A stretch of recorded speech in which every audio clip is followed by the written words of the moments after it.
नमस्कार साथियों, स्वागत है आप सभी का हमारे यूट्यूब चैनल पर। पिछले वीडियो में हमने जो है कि जो टेस्ट नंबर 11 हमारा, उसके जो हमारे क्लास नोट्स थे, motion of planets and satellites, उसको जो है कि हमने अपने क्लास के माध्यम से डिस्कस किया था कि इसमें जो हमारे कोर कॉन्सेप्ट है, क्लास नोट्स थे वो। ये जो भी हम पढ़ा रहे थे, आप सभी को पता होगा कि जो बीपीएसएससी एएसआई का पेपर होने वाला है हमारा किस डेट को? 22 जुलाई को। उसके रिगार्डिंग ये था। इसमें हमने अपने चैनल पर एक कोर्स स्टार्ट किया था 18 दिन में 36 टेस्ट का। इसमें बहुत सारे बच्चे लगभग में हमारे एनरोल भी हो चुके हैं। जो बच्चे अभी भी छूटे हुए हैं, ठीक ना? उनसे जो है कि रिक्वेस्ट है कि आप इधर-उधर भटकिए मत, आराम से मैसेज कीजिए इस नंबर पे 9648362040। इस नंबर पे क्या करना है आपको, ₹99 का पेमेंट करके उसका स्क्रीनशॉट सेंड कर देना है हमें, ठीक ना? इसके बाद से हम जो है कि आपको जो व्हाट्सएप ग्रुप है उसमें ज्वाइन करवा देंगे, और साथ ही में जो प्रीवियस हमारे लगभग में 10 के ऊपर जो टेस्ट हो चुके हैं, इसका पीडीएफ, क्लास नोट्स, साथ ही में जो है कि वीडियो वीडियो जो भी चीज़ें हैं, सब कुछ आपको क्या किया जाएगा, प्रोवाइड कर दिया जाएगा। कॉल करने की कोई आवश्यकता है नहीं, ठीक ना? अगर कॉल करते हैं तो थोड़ा हम परेशान होते हैं, क्योंकि ऑलरेडी मेरे पास बहुत सारा काम है। तो आपको बस इत्मीनान से क्या करना है कि हम पे विश्वास करना है, और आपको जो नोट्स की क्वालिटी देखनी है ना, ऑलरेडी मैं आपके साथ शेयर कर रहा हूँ कुछ वीडियोज़ को, देख ही रहे हैं यहाँ पे शेयर कर रहा हूँ। और साथ ही में मैं आप सभी से रिक्वेस्ट करूँगा कि 13 तारीख के पहले, कब तक? 13 तारीख के पहले आप लोग हमसे जॉइन हो जाइए, क्योंकि 13 तारीख को हम एक मैराथन वीडियो लेके आने वाले हैं, जिसमें पूरा का पूरा 1 से लेके 15 तक जो भी हमारा टेस्ट हुआ है, उसका जो है कि प्रॉपर डिस्कशन होगा बच्चों के साथ में, ठीक ना? तो आप सभी से रिक्वेस्ट है कि जिनको भी जॉइन करना है, जितना जल्दी हो सके जॉइन कर लीजिए। मात्र जो है कि ₹99 का पेमेंट करके इस नंबर पे कोर्स में एनरोल हो जाइए। तो चलिए आज का हम शुरू करते हैं। इसमें जो है कि हम क्वेश्चन देखेंगे, साथ ही में उनके आंसर देखेंगे और किस तरीके से हम क्वेश्चन को सॉल्व कर सकते हैं। और मैंने जो क्लास नोट्स आप लोगों को दिया था, क्या उससे क्वेश्चन आए कि नहीं, इन सब विषयों पे चर्चा कर लेते हैं। पहला क्वेश्चन है, आपके सामने दिख रहा होगा स्क्रीन पे, ये है damping force on a spring mass system is proportional to which of the following quantities. Hindi में पढ़ देता हूँ कि स्प्रिंग द्रव्यमान व्यवस्था पर अवमंदन बल निम्नलिखित में से किस मात्रा के समानुपाती होता है। तो आप सभी को मैंने पढ़ाते हुए बताया था क्लास में कि इसको डिफाइन करते हैं हुक्स नियम से, इसको बोलते हैं हुक्स लॉ, हुक का नियम। यह नियम क्या कहता है कि जब हम किसी स्प्रिंग को फोर्स के थ्रू दबाते हैं, तो इसमें जो विस्थापन होता है, इसमें जो डिस्प्लेसमेंट होता है, ये क्या होता है, एफ डायरेक्टली प्रोपोर्शनल होता है विस्थापन के, ठीक ना? साथ ही में क्या होता है, निगेटिव साइन के साथ। दैट मीन्स कि आप फोर्स लगाते हैं, सपोज कीजिए हमारा स्प्रिंग मास सिस्टम इस तरीके से है, एक स्प्रिंग मास सिस्टम है। आप यहाँ पे आपका हाथ है, सपोज कीजिए, आप हाथ से क्या करते हैं, इसको पुश करते हैं, दबाते हैं इस डायरेक्शन में। इस डायरेक्शन में दबाते हैं, तो दबाने के बाद से क्या होगा, ये संकुचित हो जाएगा। सपोज कीजिए दबाने के बाद से हमारा ये हो जाता है इस तरीके से, ऐसे, ठीक ना? थोड़ा इतना ही ठीक है, इतना ही सही है। इसको मैं थोड़ा-सा एक बढ़ा देता हूँ। हमने दबा दिया यहाँ तक, इसके बाद से जब हम छोड़ेंगे ना, तो हमने फ़ोर्स तो लगाया इस डायरेक्शन में, लेकिन इसका displacement under the application of this force इस बल के कारण कहाँ होगा? इस डायरेक्शन में होगा। ये डिस्प्लेसमेंट कितना हुआ? यहाँ देखिए, यहाँ पे जो कि साम्यावस्था में था, और ये हमने यहाँ पे इसको ये किया, फिर ये क्या करेगा, यहाँ तक आने का प्रयास करेगा। तो ये जो इधर डायरेक्शन में हुआ डिस्प्लेसमेंट x, ठीक है? ये क्या होता है? समानुपाती होता है।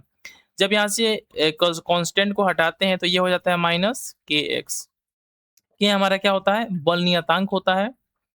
बल नियतांक, बल नियतांक होता है, ठीक ना? तो इसमें से आंसर क्या हो जाएगा हमारा? Displacement from the mean position. आपको मैंने इसका एक्सप्लेनेशन भी दिया, और साथ ही में इसका आंसर भी बता दिया। दूसरा क्वेश्चन देख लेते हैं। दूसरा क्वेश्चन है, from the Kepler law of orbit we can infer that sun is located. मैंने बताया था आप लोगों से कि जो केपलर के कितने नियम है हमारे, केपलर के कुल जो है कि 3 नियम हैं। पहला नियम क्या था हमारा कि ऑर्बिट को लेके, जो हमारा कक्षा है, कि कक्षा किस तरीके का होगा। तो मैंने बताया था कि एक हमारा क्या होता है, इस तरीके का इलिप्टिकल ऑर्बिट होता है। इसमें प्लैनेट क्या करता है, चक्कर लगाता है किसका, सन का। और इस इलिप्स के 2 ऑर्बिट होते हैं। इस ऑर्बिट में से 2 फोकस होते हैं।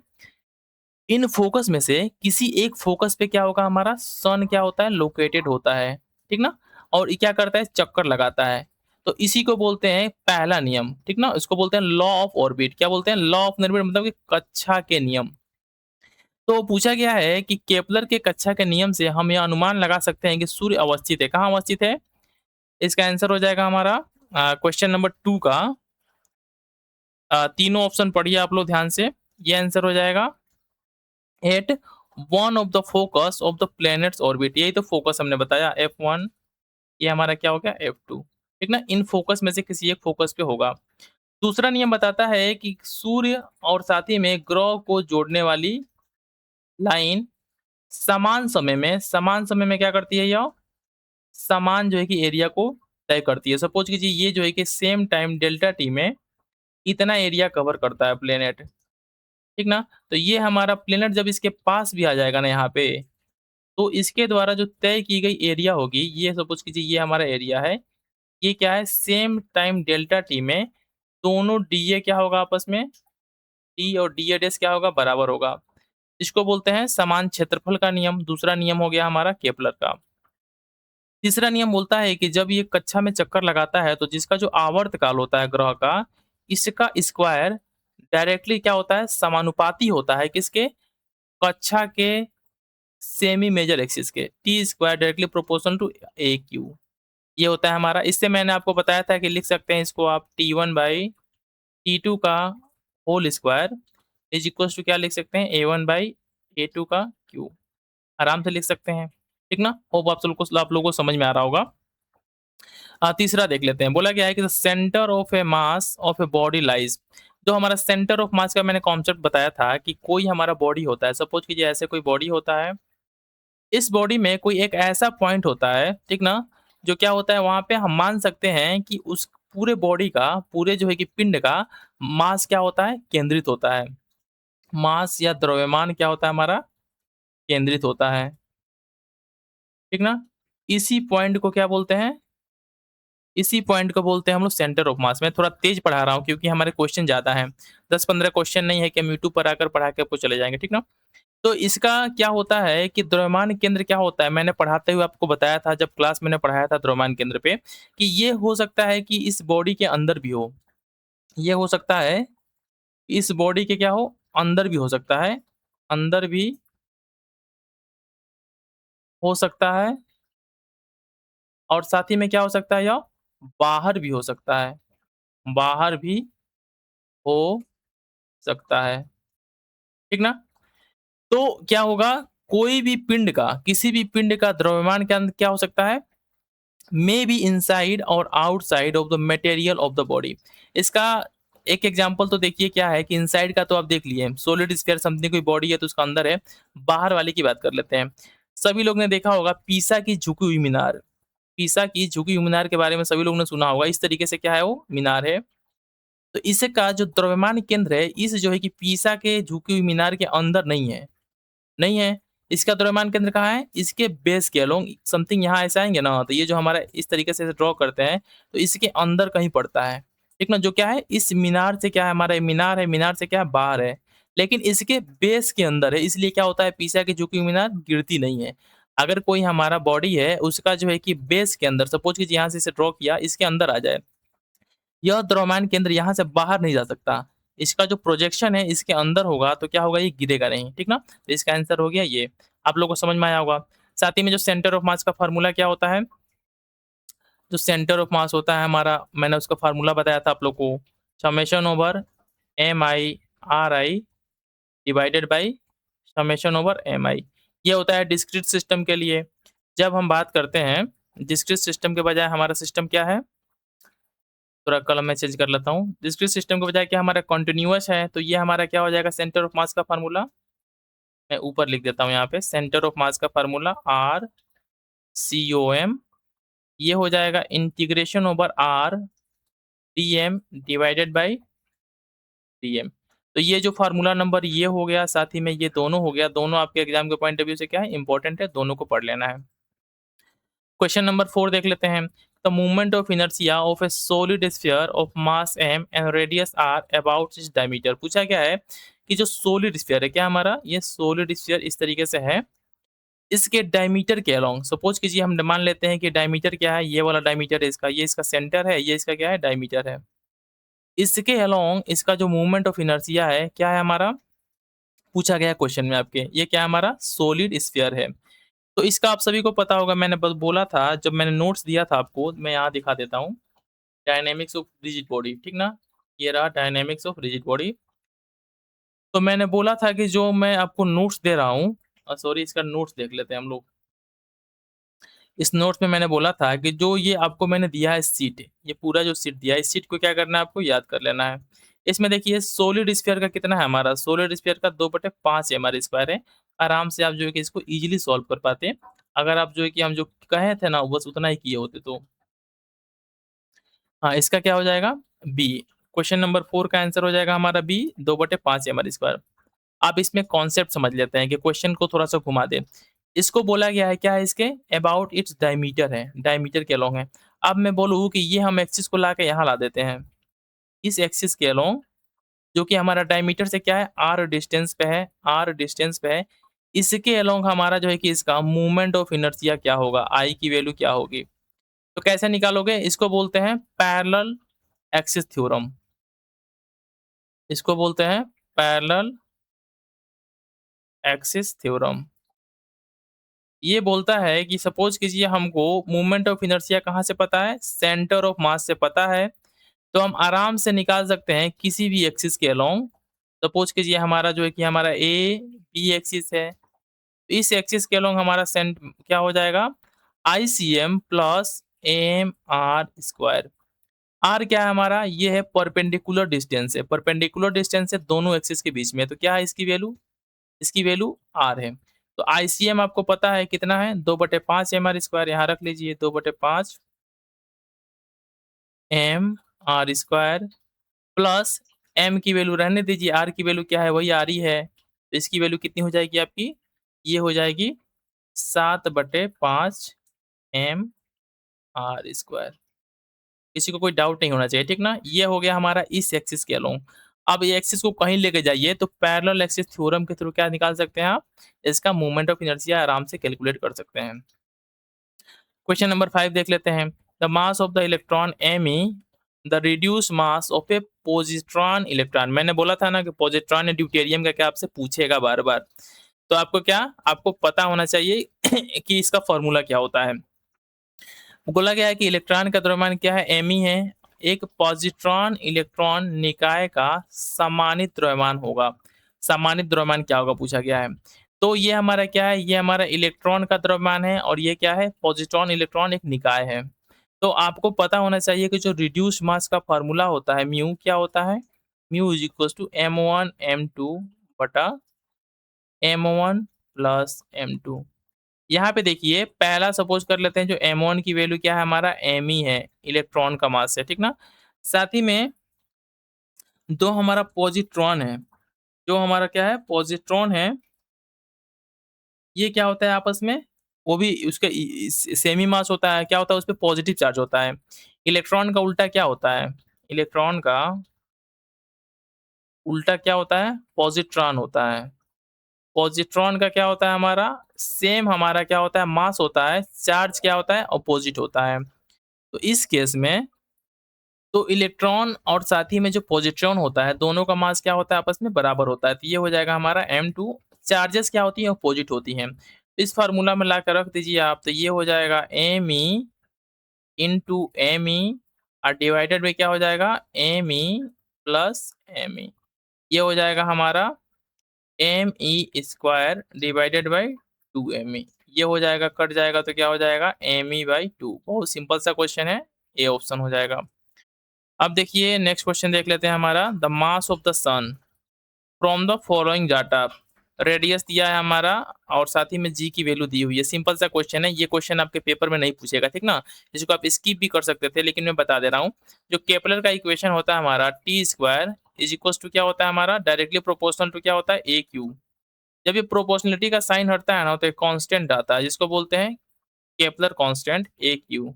तो ये के की वैल्यू होती है, ये के की वैल्यू क्या होती है आपकी, ये होती है 4 पाई। मैं के की वैल्यू बता देता हूँ आपको, यहाँ से देख लीजिए, ये देखिए ये हमारा है ना, यहाँ पे जब केपलर के लॉ में जाएंगे आप, यहाँ देखिए मैंने बताया था कि इसको थोड़ा सा आप देख लीजिएगा, इंपॉर्टेंट है भी नहीं भी है। ये रहा हमारा केपरल कलर, ठीक ना? ये रहा हमारा ये, ठीक ना? यहाँ पे क्या है m जो है कि वही क्या है हमारा सन का क्या है मास है। इस फ़ॉर्मूले को लिख सकते हैं जो हमारा है formula T square. T square is equals to क्या हो जाएगा आपका 4 pi square divided by G M a cube. अब यहाँ से m को हटा लीजिए, m की वैल्यू क्या हो जाएगी 4 pi square A Q divided by G T square. देखिए सब कुछ दिया हुआ है, सब कुछ दिया हुआ है यहाँ पे पाई पता है 3.4 होता है, ए पता है आपको आर की वैल्यू, साथ ही में जी की वैल्यू पता है, ठीक ना? तो आप आराम से क्या यहाँ से निकाल सकते हैं किसकी वैल्यू, और टी जो है कि ऑलरेडी आपको पता होगा कि 1 साल लगता है। टी आपको यहाँ से ल लगेगा कि नहीं पता है। तो सूर्य का द्रव्यमान पूछा है तो टी की वैल्यू क्या होती है? पृथ्वी को 1 चक्कर लगाने में 365 दिन लगता है। इसको सेकंड में चेंज कर लीजिएगा, आराम से जो है कन्वर्ट हो जाएगा और इसको जो है कि आप सॉल्व कर सकते हैं। सभी लोग इसको सॉल्व करने का प्रयास कीजिएगा। मैं इसका आंसर बता देता हूँ, इसका आंसर क्या होगा? ए होगा, ठीक ना? कुछ न्यूमेरिकल जो हमारे हैं उसको हमको सॉल्व करने की ज़रूरत नहीं है, कॉन्सेप्ट वगैरह हम बता देंगे। देखिए बोला गया है कि the Newton's first law of motion is the special case of, किसका जो है कि स्पेशल केस है, न्यूटन का जो पहला हमारा नियम है। तो आप सभी को पता होना चाहिए हमारा कि जो फर्स्ट लॉ है किसका स्पेशल केस है, ना ही तो गॉस लॉ का है ना ही मैक्सवेल इक्वेशन का है, किसका है? ए आंसर डेट मीन्स किसका हो जाएगा हमारा सेकेंड लॉ का। तो सेकेंड लॉ है हमारा न्यूटन का, ये क्या बोलता है कि किसी भी बॉडी पे, ठीक है, लगने वाला एक्सटर्नल बॉल क्या होता है उसके rate of change of momentum के क्या होता है हमारा समानुपाती होता है। जब एफ एक्सटर्नल की वैल्यू 0 हो जाएगी तो मोमेंटम क्या होगा? कंजर्व हो जाएगा, ठीक ना? तो डेट मीन्स कि जब मोमेंटम कंजर्व है इट मीन्स कि कोई वस्तु हमारी जो गति में है वो ऑलवेज गति में रहेगी। अब कोई वस्तु हमारी क्या है विरामावस्था में है तो क्या होगा? हमेशा विरामावस्था में रहेगी जब तक उस पे क्या लगेगा? एफ एक्सटर्नल फोर्स नहीं लगेगा। तो क्या है? सेकेंड लॉ का हमारा स्पेशल केस है। क्वेश्चन नंबर 8 देख लेते हैं। Reduce mass of positronium atom. Positronium का पूछा है, मैंने बोला था कि रिड्यूस मास बहुत ज़्यादा इंपॉर्टेंट है। तो जो हमारा पॉजिट्रोनियम होता है हमारा, ठीक ना? इसमें जो है कि 2 प्रोटॉन होते हैं, दोनों का मास क्या होता है? आपस में इक्वल होता है। m1 is equals to m2 is equals to m मान लेते हैं हम, ठीक ना? मास की वैल्यू। पहले थोड़ा-सा हम देख लेते हैं पॉजिट्रोनियम होता क्या है? हो सकता है आप लोग को ना पता हो पॉजिट्रोनियम, मैं बता देता हूँ। पॉजिट्रोनियम एक ऐसा निकाय होता है जिसमें क्या होता है? एक हमारा क्या होता है? इलेक्ट्रॉन होता है। एक क्या होता है? इलेक्ट्रॉन होता है और साथ ही में क्या होता है? एक पॉजिट्रॉन होता है। पॉजिट्रॉन होता है। ये क्वेश्चन देखिएगा हो सकता है हूबहू पूछ दे पेपर में आपके, बहुत ज़्यादा इंपॉर्टेंट है। इलेक्ट्रॉन और पॉजिट्रॉन का क्या होता है? कॉम्बिनेशन होता है और दोनों का मास क्या होता है? बराबर होता है। खाली चार्ज का अंतर होता है। इलेक्ट्रॉन पे पॉजिटिव चार्ज होता है नेगेटिव, और पॉजिट्रॉन पे पॉजिटिव चार्ज होता है। सॉरी मैंने उल्टा बोल दिया।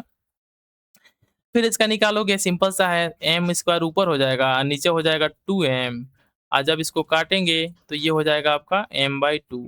वही सिंपल सा क्वेश्चन है हमारा, तो इसका क्या हो जाएगा? सी।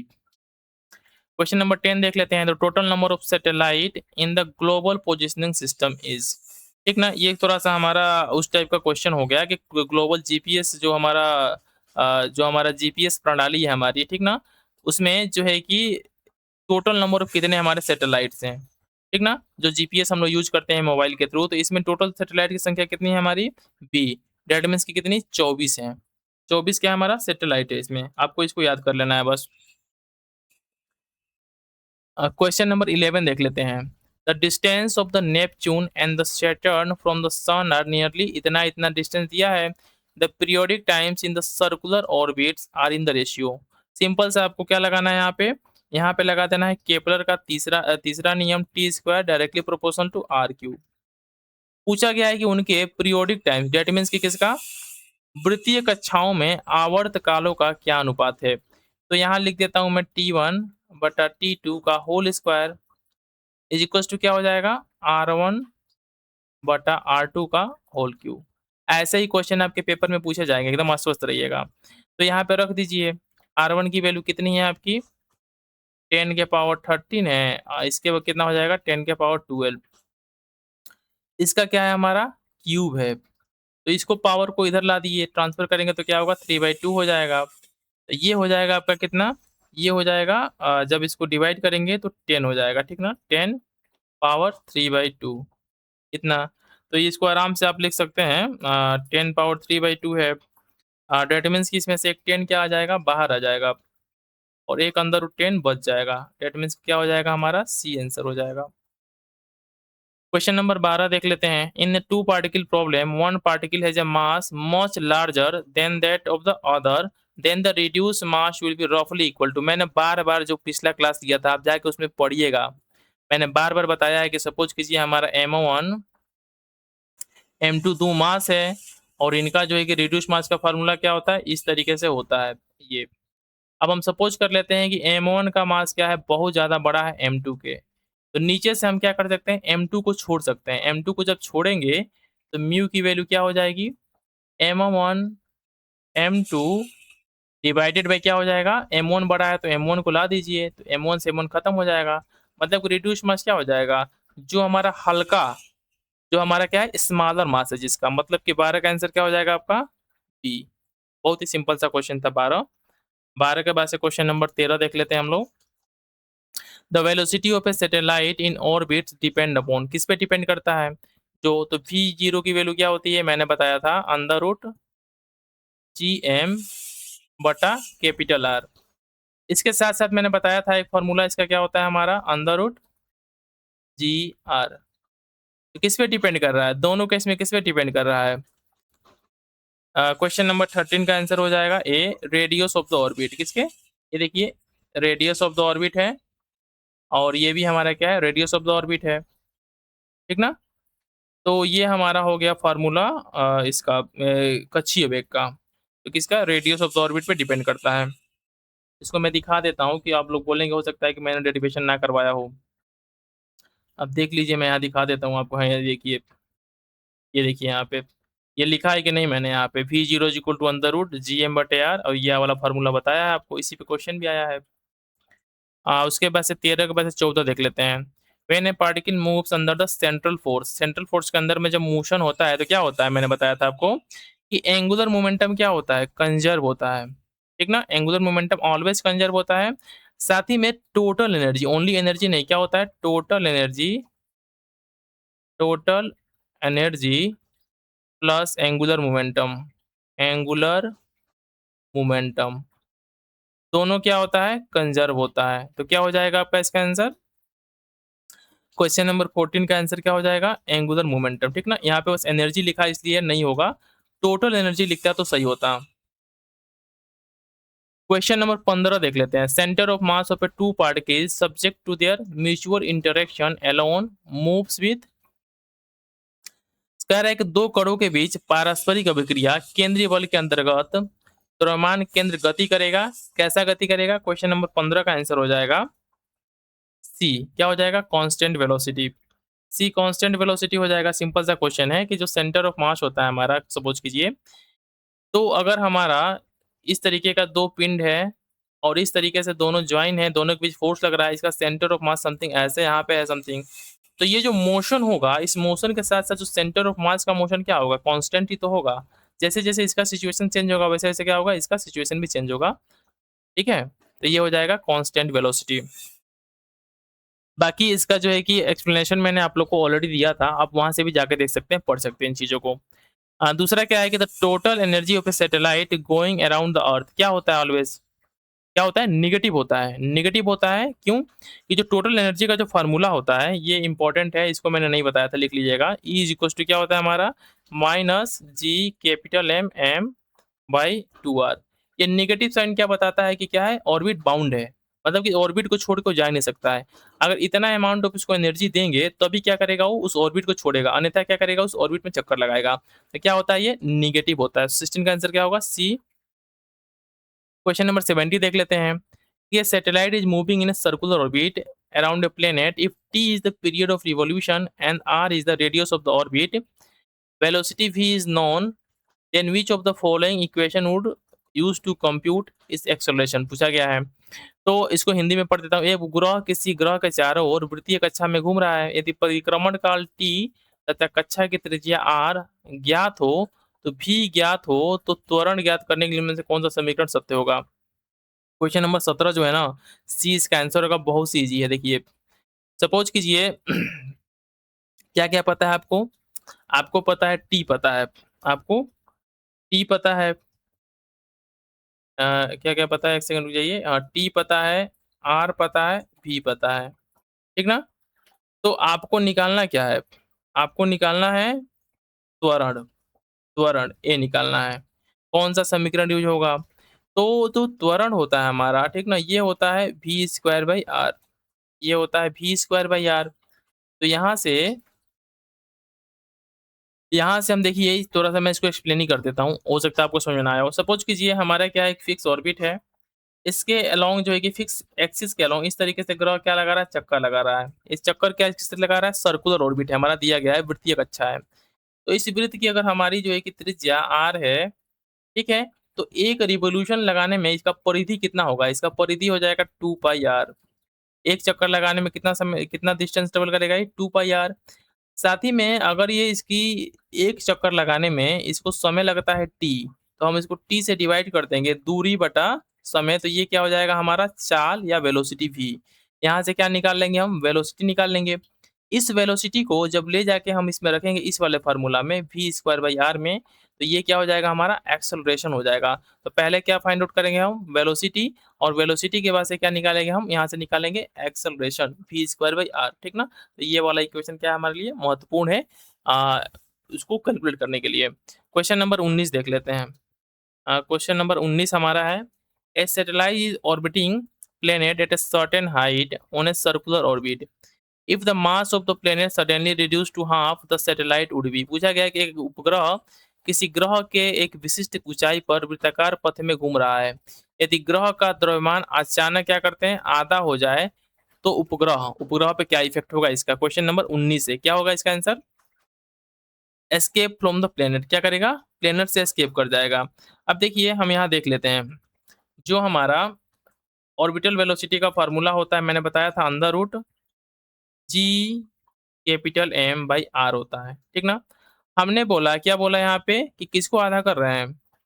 यदि ग्रह का द्रव्यमान अचानक आधा हो जाए, ग्रह का द्रव्यमान क्या हो जाए, आधा हो जाए, एम क्या हो जाए, एम बाई टू हो जाए। इस केस में ये वेलोसिटी क्या हो जाएगा हमारा, under root G M by two M, sorry M by two है ना, तो नीचे आ जाएगा 2r। ये हमारा फार्मूला हो गया। तो इस केस में पूछा गया है कि किस तरीके से आपका क्या इफेक्ट होगा। तो इसका आंसर क्या है, एस्केप फ्रॉम द प्लेनेट कैसे होगा, इसको देख लेते हैं। अब देखिए,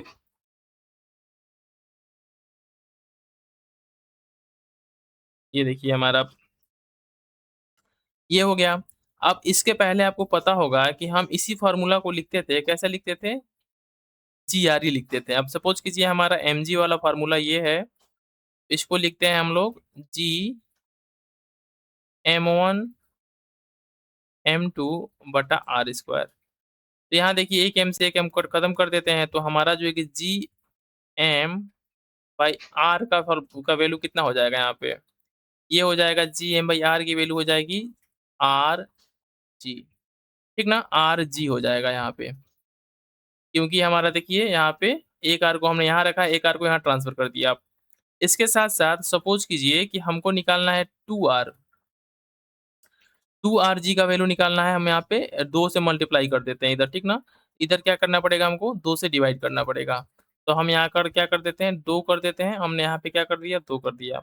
अब इसकी वैल्यू को हम यहाँ क्या कर सकते हैं, ले जाकर रख सकते हैं। तो ये क्या हो जाएगा हमारा, P0 की वैल्यू कितनी हो जाएगी आपकी, ये हो जाएगी Rg अंडर रूट, जो नया वेलोसिटी हमारा होगा, सपोज कीजिए ये नया वेलोसिटी क्या हो जाएगा हमारा, Rg बटा 2, ठीक ना? इसको लिख सकते हैं हम लोग under root Rg divided by under root 2, ठीक है? अंडर रूट 2 में रहने दीजिए इसको ऐसे ही। अब देखिए यहाँ पे जो हमारा फॉर्मूला होता है VE का, ये होता है अंडर रूट 2Rg, ये फॉर्मूला होता है अंडर रूट 2Rg। तो देखिए यहाँ पे क्या हो गया, हमारा जो नया वेलोसिटी हो गया, ये हो गया हमारा v0 dash is equal to V0 under root R G की वैल्यू होती है डिवाइडेड बाई 2। ये हमारा हो गया नया जो है कि उसका ऑर्बिटल वेलोसिटी। साथ ही में जब हमारा रेडियस क्या होगा, जब मास क्या होगा, डबल होगा। मास जब डबल होगा तो इसके साथ-साथ क्या होगा, हमारा एस्केप वेलोसिटी का जो फ़ॉर्मूला है, ये भी क्या होता है, चेंज होता है। ये क्या हो जाएगा, ड्रॉप हो जाएगा। ये ड्रॉप हो जाएगा दैट मीन्स कि जब ये जो हमारा ड्रॉप होगा इससे ज़्यादा हो जाता है, ठीक ना? सिंपल सा आप इसको यहाँ से कर लीजिएगा। तो यहाँ पे क्या होता है हमारा, वो प्लेनेट से क्या होता है, एस्केप कर जाता है। सिंपल सा बहुत ही कॉन्सेप्चुअल क्वेश्चन है, इसको कर लीजिएगा आप लोग सॉल्यूशन से। नेक्स्ट वन देख लेते हैं हमारा क्वेश्चन नंबर 20। 20 जो है क्या है हमारा, ये भी सिंपल सा हमारा है कि देखिए एक भू स्थिर उपग्रह पृथ्वी के पृष्ठ से 6 आर ऊंचाई पर है। इसके पृष्ठ से उसकी ऊंचाई कितनी है, 6 आर है। और इसका रेडियस कितना हो गया, आर हो गया। आर पृथ्वी की त्रिज्या है। पृथ्वी के पृष्ठ से 2.5 आर की ऊंचाई पर एक अन्य उपग्रह का आवर्तकाल क्या होगा। देखिए यहाँ पे जो हमारा A1 दिया है क्या है, 617 आर। A2 की वैल्यू क्या दिया है, ये 2.5 आर है। आप प्लस आर जोड़ लीजिए, कितना हो जाएगा, 3.54। अब आपको जो है कि बताना है कि पृथ्वी से कितनी ऊंचाई पर, ठीक ना? एक जो है कि अन्य उपग्रह का आवर्तकाल क्या होगा, आवर्तकाल काल बताना है। तो यहाँ पे आपको एक चीज दिख रहा होगा कि आवर्तकाल निकालने के लिए, कि जो हमारा जब 24 घंटा क्या है, जियो स्टेशनरी है, तो इसका जो है कि टी की वैल्यू कितनी होगी, T1 की वैल्यू 24 घंटा होगी, 24 आवर। आप यहाँ से आराम से T2 की वैल्यू निकाल सकते हैं, किस फार्मूला से, T1/T2 का whole square is equals to A1 by A2 का क्यूब। सिंपल सा फार्मूला है, ठीक ना? आप यहाँ से लगा के निकाल सकते हैं। नेक्स्ट वन देख लेते हैं question number 21। According to Kepler second law, the radius vector of a planet relative to sun swipes out equal area in equal intervals of time. This law is consequence of conservation of, ठीक ना? पूछा गया है Kepler के द्वितीय नियम से सूर्य के सापेक्ष ग्रह का त्रिज्य सदिश समान समय अंतरालों में समान क्षेत्रफल प्रस्पर्पित करता है। यह नियम निम्न के संरक्षण को पूर्ण किसको, ये किसको संरक्षित करता है हमारा, इसका जो आंसर होगा हमारा क्वेश्चन नंबर 21, ठीक है, 21 का। इसमें क्या होता है, एरिया क्या होता है हमारा, कंजर्व होता है। तो ये क्या हो जाएगा, ये एरिया जो कंजर्व होता है इसका रिलेशन किससे होता है, हमारा एंगुलर मोमेंटम से होता है, ठीक ना? तो एरियल वेलोसिटी कांस्टेंट होता है, तो मैंने एक इक्वेशन बताया था आपको, d A upon d t is equals to L बटा 2m, ठीक ना? अगर ये हमारा टाइम के साथ कांस्टेंट होगा तो एल भी कांस्टेंट होगा। सीधी सीधी सी बात है। जब हमारा लीनियर मूवमेंट जब हमारा कोई प्लेनेटरी मोशन होता है तो एंगुलर मोमेंटम क्या होता है, कंजर्व होता है। साथ ही में टोटल एनर्जी कंजर्व होता है। दो चीजें आपको याद रखनी है, ठीक ना? नेक्स्ट वन देख लेते हैं क्वेश्चन नंबर 22। केपलर का तीसरा नियम, शर्त दे मार के हट जाइए। An artificial satellite orbiting the earth does not fall down because the earth attraction, क्या होगा इसका आंसर, क्वेश्चन नंबर 23 का आंसर क्या हो जाएगा, produce the necessary acceleration for its motion in A curve path. कौन सा, जो अर्थ का हमारा क्या होता है, अट्रैक्शन होता है, जो फोर्स होता है, क्या करता है, ये बैलेंस नहीं करता है, ये मत मार दीजिएगा, ठीक ना? ये भी नहीं करता, ये भी नहीं करता है, आराम से इसको लगा के आप हट सकते हैं। सिंपल सा क्वेश्चन है। ये पूछा गया है कि period of circular orbit is R is T, ठीक है, 4 आर। सिंपल सा हमारा T square directly proportional to a cube formula पे लगेगा। 25 नंबर क्वेश्चन है हमारा, क्वेश्चन नंबर 25। 25 में बोला गया है कि आपका जो है क्या है, एक सॉरी, एम द्रव्यमान का एक भू उपग्रह पृथ्वी की सतह से एच ऊंचाई पर वृत्तीय कक्षा में पृथ्वी के पृष्ठ पर गुरुत्वीय त्वरण जी हो तो उपग्रह का कक्षीय वेग क्या होगा। सिंपल सा मैंने आप लोग को बताया तो था इसका फार्मूला, देखिए V0 अभी मैंने ऊपर बताया अंडर रूट जी एम बटा आर है। साथ ही में जो हमारा जी की वैल्यू होती है क्या होती है, अभी मैंने बताया जी कैपिटल एम बाई क्या होता है, आर स्क्वायर होता है। अब यहाँ से ले जाके उन चीज़ों को रखिए यहाँ पे आप आराम से। तो इनको जब रखेंगे तो ये वाला फार्मूला जो जी एम की जगह है हमारा, ठीक ना, जो जी एम है ये रिप्लेस हो जाएगा जी आर स्क्वायर से। तो ये हो जाएगा जी आर स्क्वायर बटा जो हमारा नीचे है, नीचे हमारा क्या है, स्मॉल आर, ये क्या हो जाएगा आर प्लस एच, अगर एच ऊंचाई पे है तो। ये हमारा क्या होता है, फार्मूला होता है V0 का। ये आर डिस्टेंस है। सपोज कीजिए पृथ्वी की त्रिज्या आर है, और इससे जो है कि h ऊँचाई पे क्या हमारा सैटेलाइट चक्कर लगा रहा है। तो ये हमारा टोटल कितना हो जाएगा r plus h is equals to small r। कौन-सा आंसर सही होगा इसका? ये हो जाएगा डी। 26 देख लेते हैं, क्वेश्चन नंबर 26, ठीक है? A satellite appears be at rest when see from the equator, its height from the sun is, इतना सन जो पृथ्वी का क्या होगा हमारा, कितना जो है कि डिस्टेंस पे इसको रखा जाता है, तो क्वेश्चन 26 का आंसर क्या हो जाएगा हमारा ए, 36,500 किलोमीटर पे इसको रखा जाता है, ठीक ना? ये आपको याद रख लेना है। ये जो हमारा ये जियो स्टेशनरी सैटेलाइट के लिए है ये डाटा। 27 देख लेते हैं। 27 है हमारा क्वेश्चन कि एक उपग्रह पृथ्वी के चारों ओर घूम रहा है। उपग्रह का अभिकेंद्र बल F लगा है। उपग्रह पर पृथ्वी का अभिकेंद्र बल भी F है। उपग्रह पर नेट बल क्या होगा? तो क्वेश्चन नंबर 27 जो हमारा क्या होगा? F होगा। जितना बल से वो खींचेगा, सपोज कीजिए, उतने से क्या होगा? उतना बल वो भी लगाएगा। तो जो नेट बल क्या होगा हमारा? F ही तो होगा, क्योंकि वो क्या है, उस ऑर्बिट में फिक्स है। अब इस चीज़ को यहाँ से समझने का प्रयास कर लेते हैं थोड़ा-सा। देखिए, इसमें आपको पता होगा जो ग्रेविटेशनल फोर्स हमारा होता है ऑलवेज़ क्या होता है? अट्रैक्टिव होता है। अब सपोज़ कीजिए कोई बड़ा सा पिंड है और एक छोटा-सा पिंड क्या कर रहा है? इसका चक्कर लगा रहा है। इसके ऊपर जो फोर्स लगेगा ग्रेविटेशनल फोर्स, ठीक ना? ग्रेविटेशनल फोर्स Fg लगेगा। यही तो क्या करता है? जो अभिकेंद्र बल, जो आवश्यक अभिकेंद्र बल होता है वो प्रोवाइड करता है। तो दोनों का डायरेक्शन क्या होता है? सेम ही तो होता है। तभी तो हम क्या करते हैं, एम बी स्क्वायर से इसको बराबर कर देते हैं आर से। तो अगर हमारा ये एफ जी है, ये भी एफ है, तो दोनों क्या होगा? एफ ही तो होगा, इसका रिजल्टेंट टू एफ नहीं हो जाएगा, एफ ही होगा। क्योंकि क्या होता है, यही बल इस बल को क्या करता है? कारण होता है। इस बल का कारण होता है। दोनों क्या है? बराबर हैं, तो क्या होगा? एफ ही होगा। बहुत कॉन्सेप्चुअल क्वेश्चन है ये, देख लीजिएगा। क्वेश्चन नंबर 28 देख लेते हैं, ठीक है? दो उपग्रह ए और बी किसी ग्रह पी के चारों ओर क्रमशः 4 और आर त्रिज्या की वृत्तीय कक्षाओं में गति कर रहे हैं। यदि उपग्रह ए का चाल 3b, तो उपग्रह बी का, बहुत सिंपल क्वेश्चन है, v0 is equal to under root G M by R. इस फार्मूला को लगा के आप लोग इसको सॉल्व कर लीजिएगा, बहुत सिंपल क्वेश्चन है, आराम से सॉल्व हो जाएगा। अब देख लेते हैं क्वेश्चन नंबर हम जो है कि 29 को। क्वेश्चन नंबर 29 है, a missile is launch with a velocity less than escape velocity from the earth, the sum of its kinetic energy and potential energy क्या होगा हमारा? निगेटिव होगा कि पॉजिटिव होगा, ये पूछा गया है। तो 29 का आंसर क्या होगा? मे बी पॉजिटिव और negative depending upon its initial velocity. Suppose कीजिए इसका वेलोसिटी इतना ज्यादा हो कि ये क्या करे, अर्थ के ऑर्बिट को छोड़ के बाहर चला जाए, तो क्या होगा? पॉजिटिव होगा। अगर इसका निगेटिव होगा तो क्या करेगा? ये इसके ऑर्बिट में चक्कर लगाने लगेगा इस तरीके से, ठीक ना? इस पे डिपेंड करता है हमारा उसका क्या बोलते हैं, एनर्जी। एनर्जी की वैल्यू अगर निगेटिव होगी तो ये इसका चक्कर लगाएगा, अगर पॉजिटिव होगी तो क्या करेगा? इसको स्केप कर जाएगा। क्वेश्चन नंबर 30 देख लेते हैं। कहा गया है कि एम द्रव्यमान का एक उपग्रह ए आर त्रिज्या की पृथ्वी के पृष्ठ से आर दूरी पर स्थित है। 2m द्रव्यमान का एक अन्य उपग्रह 4r दूरी पर है, उनके आवर्तकाल सिंपल क्वेश्चन है भाई, सिंपल क्वेश्चन है। T square directly proportional to a cube, इससे सॉल्व कर लीजिएगा। 30 के बाद से जो है कि 31 देख लेते हैं। क्वेश्चन नंबर 31, क्वेश्चन नंबर 31 है कि स्टेटमेंट बेस्ड अच्छी क्वेश्चन होगा, देखते हैं ये। In two body problem interacting by central force, the motion of the centre of mass is accelerated because of the internal gravitational attraction between the particles.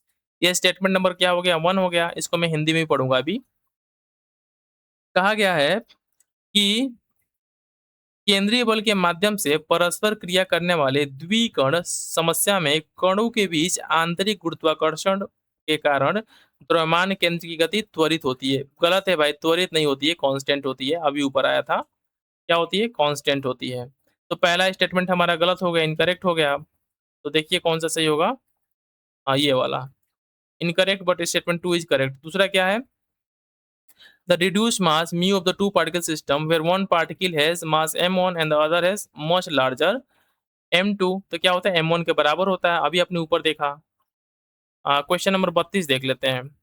कहा गया है कि inside a uniform hollow spherical shell of mass m and radius r, the gravitational field intensity is zero while the gravitational potential is constant and non zero। Question number जो 32 है हमारा, ठीक ना? 32 का क्वेश्चन नंबर 32 है ना? हाँ, 32 है, ठीक ना? 32 का जो करेक्ट आंसर है, स्टेटमेंट 1 क्या है हमारा? करेक्ट है। जब हम बात करते हैं किसी स्फेरिकल सेल की, तो इसके अंदर जो फ़ील्ड की इंटेंसिटी होती है, क्या होती है? 0 होती है। बहुत इंपॉर्टेंट है, मैं यहाँ लिख दे रहा हूँ। पेपर में डायरेक्ट पूछेगा। स्फेरिकल हमारा क्या है? सेल है। तो इसकी जो अंदर कोई होता है हमारा, अंदर हो, तो इसके अंदर क्या होगी? फील्ड की इंटेंसिटी ईजी की वैल्यू क्या होगी? 0 होगी, लेकिन पोटेंशियल क्या होगा? नॉन जीरो होगा। सही है। दूसरा बोला गया है कि Kepler second law is a direct consequence of the conservation of linear momentum. अभी हमने ऊपर देखा है इसको, तो ये क्या है? सही है। तो इसका करेक्ट आंसर क्या होगा हमारा? दोनों के दोनों स्टेटमेंट क्या है?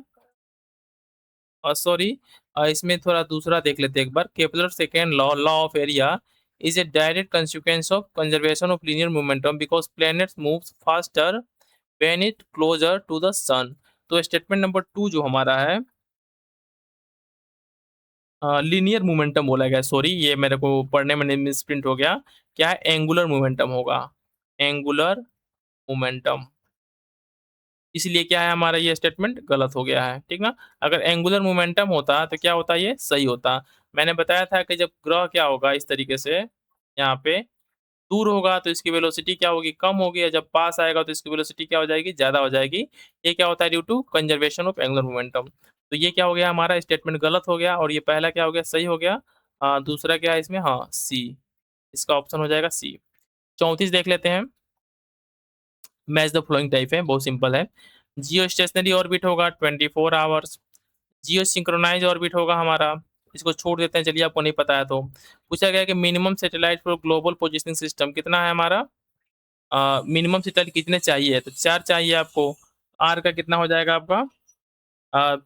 पी का कितना होगा? पी का होगा 3। ओह सॉरी, ये 24 आवर्स नहीं, इसका ऑर्बिट की बात नहीं कर रहे हैं हम। थोड़ा इसको सही कर लेते हैं। इसमें बात किया जा रहा है कि उसका ऑर्बिट किस टाइप का होगा। ये हो जाएगा must be strictly on equatorial plane, ये हो जाएगा, ठीक ना? जियो सिंक्रोनाइज ऑर्बिट क्या होता है हमारा? इंक्लाइन होता है, ऑलरेडी देखिए वहाँ पे क्वेश्चन में है वो। साथ ही में क्या होता है? मिनिमम सैटेलाइट क्या होता है हमारे? 24 होते हैं जीपीएस के लिए। And the minimum satellite for line of site 3D fix. तो इसका आंसर हो जाएगा हमारा 5, ठीक ना? आप सभी जो कि प्रीवियस क्लास में जो मैंने पढ़ाया था उसमें जाकर देख सकते हैं। क्वेश्चन नंबर 35 देख लेते हैं। इसमें पूछा गया है केपलर का थर्ड लॉ का डिडक्शन, बहुत सिंपल है, मिला दीजिए। Gravitational field intensity E, E क्या होती है हमारी? ये होती है nabla B, negative gradient of potential. Total energy क्या होता है बाउंड सैटेलाइट का? ऑलवेज क्या होता है? नेगेटिव होता है। एंड उसके बाद से पूछा गया है work done of eccentric relation. तो एस का क्या हो जाएगा आपका? एस का आंसर हो जाएगा, ये क्वेश्चन नंबर कौन सा है? 35 है ना? तो 35 का आंसर हो जाएगा हमारा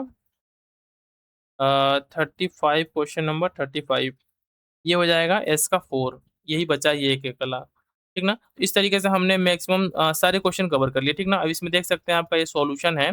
जो बच्चे हमारे टेस्ट को लिए हैं उनको सॉल्यूशन मिल जाता है, इससे मैच कर लेते हैं। साथ ही में हमने इसका डिस्कशन भी कर लिया। आप लोग जो है कि अच्छे से, एकदम अच्छे से इस वीडियो को 2-3 बार देख लीजिएगा, जो भी लोग हमारे टेस्ट सीरीज से जुड़े हुए हैं। और फिर से मैं बता देता हूँ कि आप लोग जो है कि 9648362040 पे ₹99 का पेमेंट करके हमको स्क्रीनशॉट सेंड कर दीजिए। हम आपको जो ग्रुप में ऐड कर देंगे। साथ ही में जो जितने प्रीवियस टेस्ट है सब के सब आपको प्रोवाइड कर दिया जाएगा, ठीक ना? अब नेक्स्ट हमारा जो वीडियो होगा, इसमें जो आज रात को टेस्ट होने वाला है हमारा, ये टेस्ट होने वाला है वेव मोशन पे, ठीक ना? ये वेव मोशन पे, इसका क्लास ऑलरेडी हमारे चैनल पे अपलोड किया जा चुका है। अब इसका जो टेस्ट होगा हमारा, ठीक ना? रात को ये आपका जो टेस्ट का टेस्ट सीरीज है, ठीक ना? ये इसका टेस्ट का पेपर है, आप देख सकते हैं। हिंदी, इंग्लिश दोनों में है। इसको प्रोवाइड कर दिया जाएगा बच्चों को, आप लोग सॉल्व करके डाल दीजिएगा। इसका क्लास भी जल्द ही हमारे चैनल पर अपलोड किया जाएगा, ठीक ना? थैंक्स फॉर वॉचिंग, मिलते हैं नेक्स्ट वीडियो में। इसके बाद से देखिए हमारा सेमीकंडक्टर का टेस्ट होने वाला है, बाकायदा। सेमीकंडक्टर पे हमारे 100 से ऊपर क्वेश्चन है। ट्रांजिस्टर का टेस्ट होगा हमारा, ये देखिए ट्रांजिस्टर का टेस्ट होगा। इलेक्ट्रॉनिक इंस्ट्रूमेंट का टेस्ट होगा, रिलेटिविटी का टेस्ट होगा, classical physics and quantum mechanics का टेस्ट होगा। हर एक टेस्ट होगा और कुछ भी नहीं छूटेगा। बस आप लोग विश्वास बनाए रखिए और हमारे जो है कि इनिशिएटिव से जुड़ जाइए। थैंक्स फॉर वॉचिंग, चलिए।